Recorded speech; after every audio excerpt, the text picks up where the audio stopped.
So here is a more in-depth look at Bebop and Rocksteady. The commander is Bebop and Rocksteady. For 3 mana, you got a 7/5. Whenever Bebop and Rocksteady attack or block, sacrifice a permanent unless you discard a card. So we're probably going to be sacrificing permanents, probably not blocking, but we're going to put the pressure on by attacking every chance we get to threaten commander damage. So think of your deck as disposable.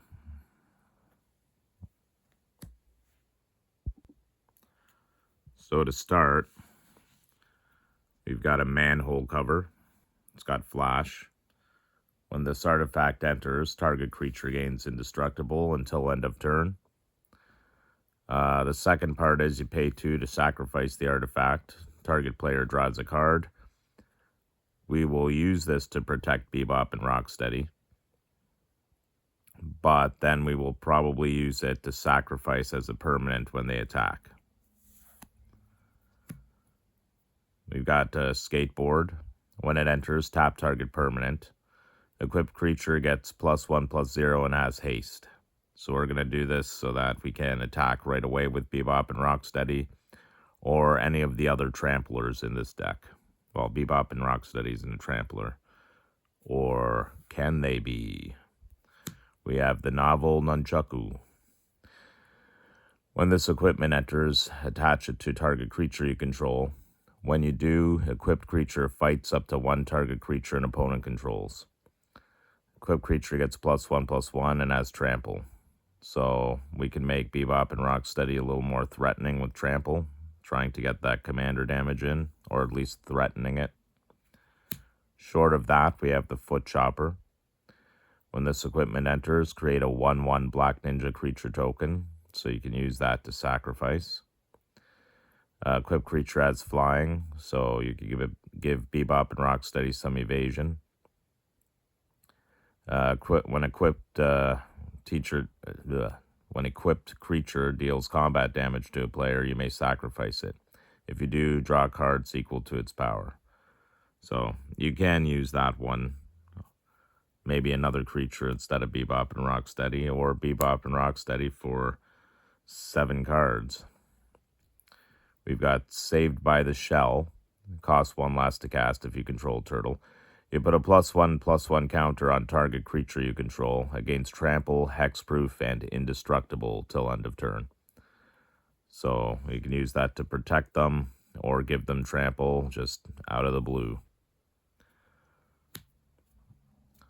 So another support card of Bebop and Rocksteady is Bebop and Rocksteady. They're a little expensive, but we've got a 5/4 creature and a 7/7 creature. So Bebop, Warthog Warrior, has Menace. Rhinos you control have Menace. So you can give Bebop and Rocksteady Menace, making them harder to block. But what's this? Rocksteady, Crash Courser. Rocksteady can't be blocked by more than 1 creature. Boars you control can't be blocked by more than 1 creature. So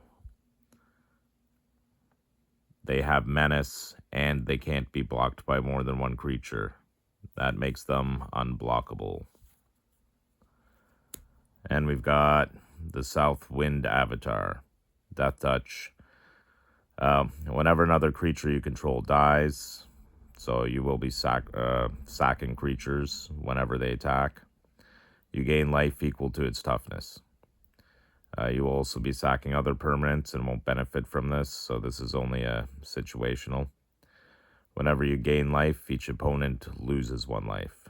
So you can do a little bit of ping damage and gain some life while you're at it. We've got a few more things to make to sacrifice. We've got the Courier of Comestables. Well, whenever this creature enters, you may search your library for a food card, reveal it, put it into your hand, then shuffle. We've got about 3 pizzas in here that you could search for, but it doesn't matter if you end up not searching for it and instead you create a food token, because it's just something to sacrifice. If you look for the other pizzas, one of them is the banana and anchovy pizza. It'll destroy something. And can't remember the name, but we'll get to it. It's the green pizza. It'll buff by 2. We've got tainted treats. So we can destroy a target artifact or creature, a little bit of removal. If its mana value is 4 or less, we get to create a food token, something else to sacrifice. We've got Party Dude. Right away when this class enters, each player creates a food token. So you got something to sacrifice. If you level it up to level 2, whenever an artifact an opponent controls is put into a graveyard from the battlefield, draw a card. So this can be really good if your opponent's playing a lot of tokens like food or clues or treasure or even mutagen now. If you level it up again to level 3, whenever one or more of your opponents are attacked, up to 1 target attacking creature gets +X till end of turn, where X is the number of cards in your hand. We've got Lord Dreg. Flying. It has disappear. What we want is the disappear part. At the beginning of your end step, if a permanent left the battlefield under your control this turn, create a 1/1 black insect warrior creature token with flying. You can also sacrifice a token and draw a card, but we're mostly in it to be making those tokens, as we will or should be having a permanent leave the battlefield every turn. We've got the Rat King, Pale Piper. Whenever Rat King or another non-token creature leaves the battlefield, create a 1/1 black rat creature token. Same type of thing, creating those rats to sacrifice so we can attack. We've also got pay 2, sacrifice a token, draw a card. So we got a bit of card draw in there as well. Rat King Verminister.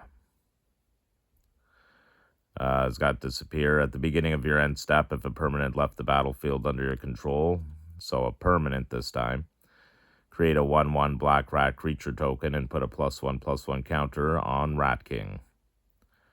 So we got 2 things going there, +1 counter on him, and we get to make more tokens to sacrifice.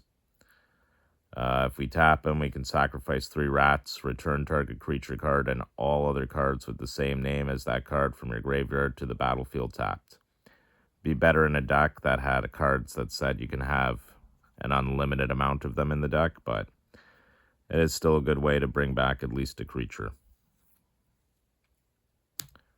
We also have Ninja Pizza. So foods you control have, if you tap it, you sacrifice this artifact, add 1 mana of any color. So we got a bit of ramp there. And at the beginning of your second main phase, you get to create a food token.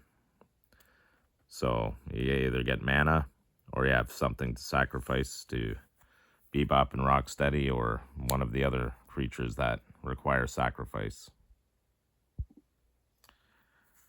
We also have some +1/+1 counter shenanigans going on in the deck. We've got Study the Classics. So we put a +1/+1 counter on target creature, then double the number of +1 counters on it.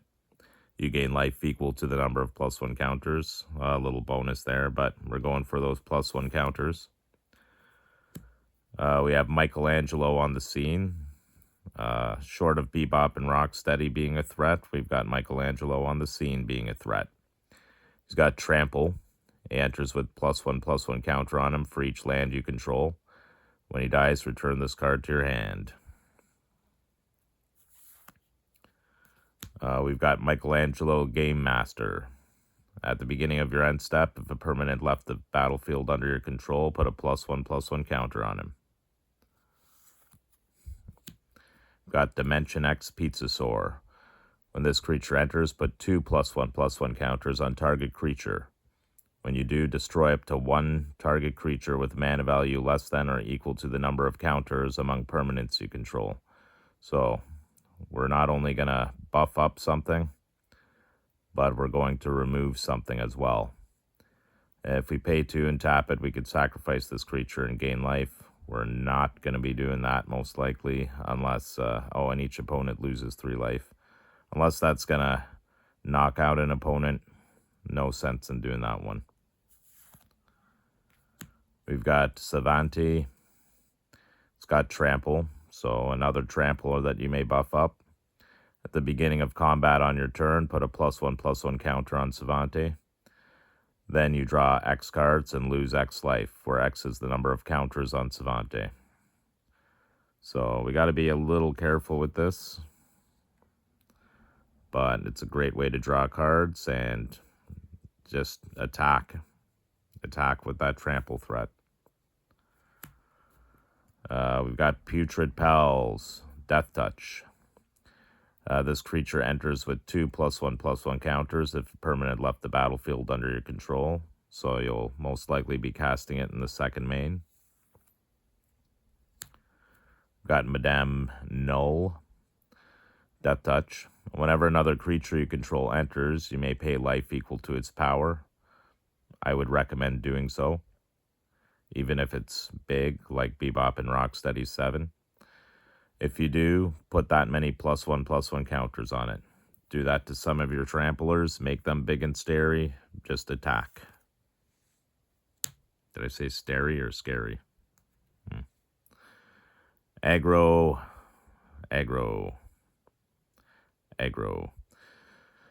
So we got Trample. This creature enters with X +1/+1 counters on it.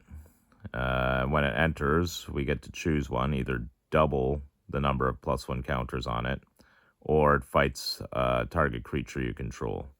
Most likely going to double them and then go in for trample damage as you keep putting +1 counters on it with other things in the deck. We've got Pizza Face. So Pizza Face creates a food token. That's great, like the other ones that create tokens. At the beginning of your end step, if a permanent left the battlefield under your control this turn, put 3 +1/+1 counters on up to one other target artifact or creature. If it isn't a creature, it becomes a 0/0 mutant creature in addition to its other types. So you can pump up your other creatures or create more creatures. I'm more likely to pump up other creatures that I have, especially those tramplers or Bebop and Rocksteady. If you pay 10 and tap it, you can sacrifice Pizza Face and gain 15 life. Maybe in a last-ditch effort to survive, but most likely not going to use that. We've got Leatherhead, Iron Gator. So Leatherhead has Trample and Haste. This will be a good one to put a lot of +1 counters on. Threaten trample damage. Whenever Leatherhead attacks, put 2 +1/+1 counters on each creature you control, including itself. So it's buffing everything, making things scary. And we've got the Turtle Van. So whenever this vehicle attacks, put a +1/+1 counter on target creature that crewed it this turn.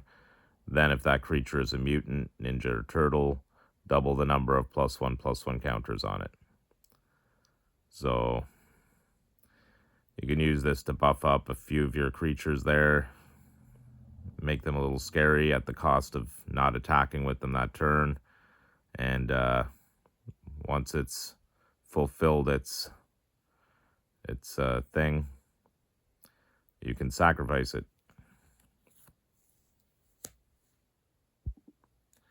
So here's some more +1/+1 counter things. Of course, we're going to have mutagen. So we've got Mona Lisa, ever adaptable. When a player casts a creature spell, you create a mutagen token. And the mutagen tokens are the new tokens where you pay 1, tap it to sacrifice it, and put a +1/+1 counter on target creature. We've got Michelangelo, Weirdness to 11. When he enters, create a mutagen token. If one or more +1 counters would be put on a creature you control, that many +1/+1 counters are put on it instead. So double your value of those mutagen tokens, or the other creatures that come in with +1 counters. We've got Mutagen Man, Living Ooze, X green. It's got Trample. Activated abilities of artifact tokens you control cost 1 less to cast. And when Mutagen Man enters, create X mutagen tokens. So we can create quite a few mutagen tokens, and we can essentially use them for free. Also buff up Mutagen Man. He's got Trample. Why not? Threaten that trample damage. We've got Zoo Escapees. When this creature leaves the battlefield, create a mutagen token. Also, it's a Boar Rhino. And we've got the Ooze. Whenever a creature you control with a +1 counter on it leaves the battlefield, create a mutagen token for each +1 counter on it.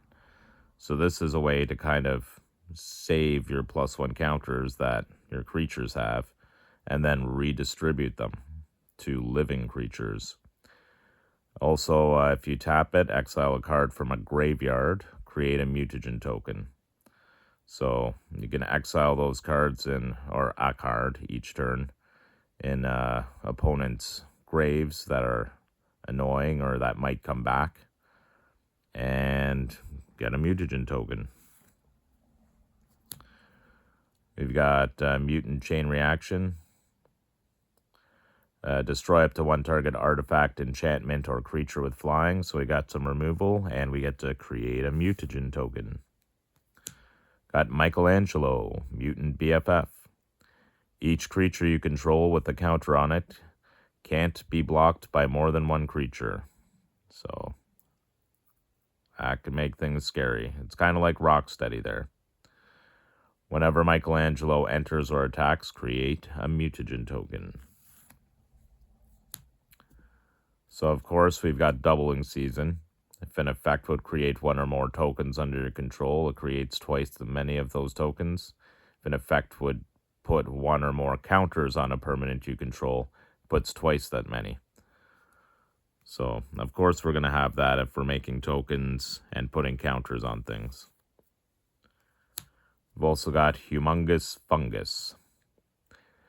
If 1 or more +1 counters would be put on a creature you control, twice that many +1 counters are put on it instead.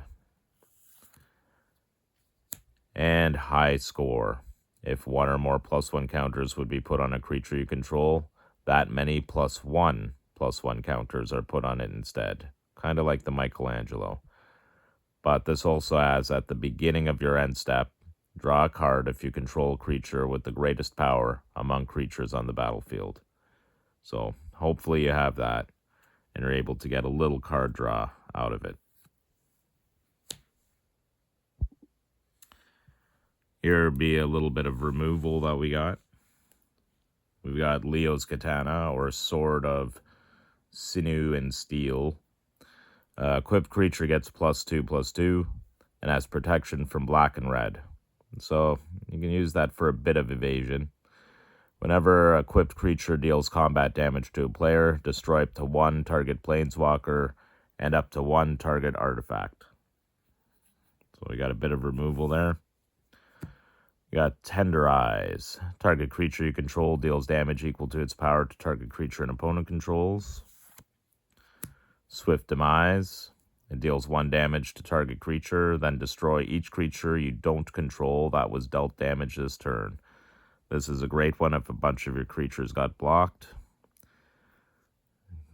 It's almost like, what's that? Settle the Wreckage. But you jump through an extra hoop. We got Shredder's Technique. It's got Sneak. But you can destroy target creature or enchantment. If an enchantment was destroyed this way, you lose 2 life. Worth it though. get rid of somebody's Ristic Study. Leatherhead, Swamp Stalker. It's got Trample. Leatherhead enters with a hexproof counter on her. And when Leatherhead deals combat damage to a player, you may remove a counter from her. When you do, destroy target artifact or enchantment that player controls. So if you put +1/+1 counters on Leatherhead Swamp Stalker, she's going to get, well, she's got Trample, so that's great. Put that threat on, and you can remove a counter to destroy an artifact or enchantment. We've got Super Combo. It's got Replicate 2, so when you cast the spell, copy it for each time you paid its Replicate cost. Target creature you control deals damage equal to its power to target creature and opponent controls. Bebop and Rocksteady is already a 7 power. You replicate this a bunch of times, you could take out quite a few creatures on opponent's side of the board. We've got Anchovy and Banana Pizza. When this artifact enters, destroy target creature. You could also pay 2, sacrifice it, gain 3 life. We're not going to do that. It'll probably just be sack fodder. We got Marauding Mutagen or Acidic Slime. It's got Death Touch. When it enters, destroy target artifact, enchantment, or land. And this one here, unless you're really falling behind, you probably won't use it. But if you are, you've got Game Over. The spell costs 2 less to cast if a player's life total is less than or equal to half their starting life total, and you just board wipe, destroy all creatures.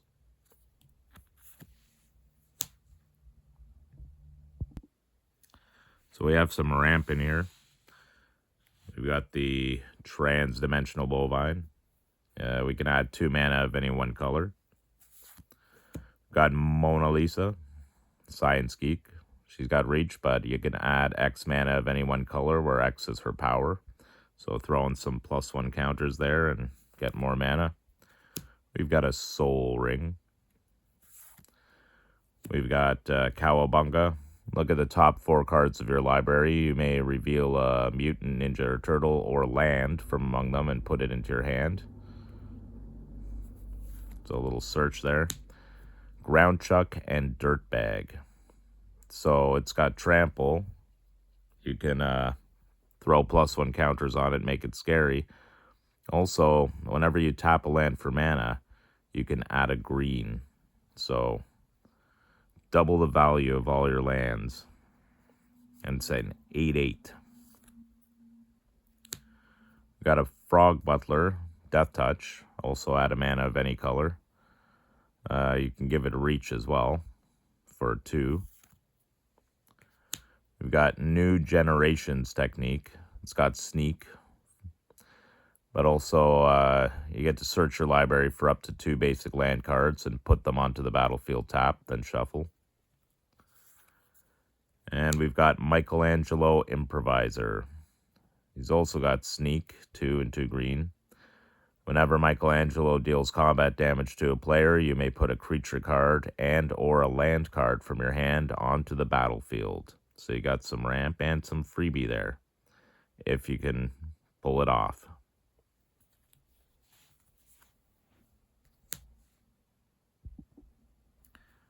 So we just have a few cards to recur some things. We've got the Ragamuffin Raptor. When it enters, return up to 1 target creature or food card from your graveyard to your hand. We've got Mikey and Mona. When they enter, choose 1 or both. Each mode must target a different player, though. So probably just do it to yourself, but who knows. Target player chooses a creature they control and puts 2 +1 counters on it. And the versatility is, instead, you can target player returns a creature or land card from their graveyard to your hand. So you can bring back a creature or put +1 counters on something. We've got Tunnel Rats. For 4 and a black, you can return this card from your graveyard to the battlefield tapped. So you have something to sacrifice over and over again, although it's a little bit costly, but maybe with the ramp it'll be alright. And we've got Cloning of Shredder. So first chapter is exile target creature card from your graveyard. Create a token that's a copy of it, except it isn't legendary and is a mutant in addition to its other types. For the next 2 chapters, you create a token that's a copy of a card exiled with this saga, except it isn't legendary and it's a mutant in addition to its other types. My plan is, if I lose Ground Chuck and Dirtbag, I clone that one, and then essentially I could get 2 more mana for my lands, maybe 3, and on top of that I'll have up to 3 8/8 tramplers. But you can clone whatever's convenient at the time. So the last of the cards has a little bit of card draw and miscellaneous. So we have Ice Cream Kitty, of course. Pay 2, sack another creature or token, draw a card. You could do that multiple times. If you pay 2, you can also sacrifice the creature, gain 3 life. We're not going to do that. We're going to sack it to one of the other outlets if we have to, or we're going to use it to draw cards. Got an Omni Cheese Pizza. When it enters, draw a card. You're not going to use it to sacrifice it to add a mana of any color. You're probably not going to use it to sacrifice it and gain 3 life. You're going to sack it to one of your other outlets. We've got Harmonize. Draw 3 cards. So we got Squirrelinoids. It's cheap. It's got Death Touch. And it's something to sacrifice if you want. Got a Guac and Marshmallow Pizza. It's also cheap. It's got Flash. When it enters, target creature gets +2/+2 till end of turn. You untap it. So it's a quick little buff there. And you probably will not sacrifice it and gain 3 life. You will probably sacrifice it to one of your sack outlets. We've got Insectoid Exterminator. It's got flying. At the beginning of your end step, if a permanent left the battlefield under your control, scry 1. Just a little bit of fun. And we've got Shredder Unrelenting. It's got Sneak, 3 and a black, but it's got Death Touch, and whenever he enters or attacks, another target creature you control gains Death Touch till end of turn. Not a make or break, but it just adds a little bit of a threat. That was the Bebop and Rocksteady deck. Hope you enjoyed it. Hope it gave you some ideas, and thank you.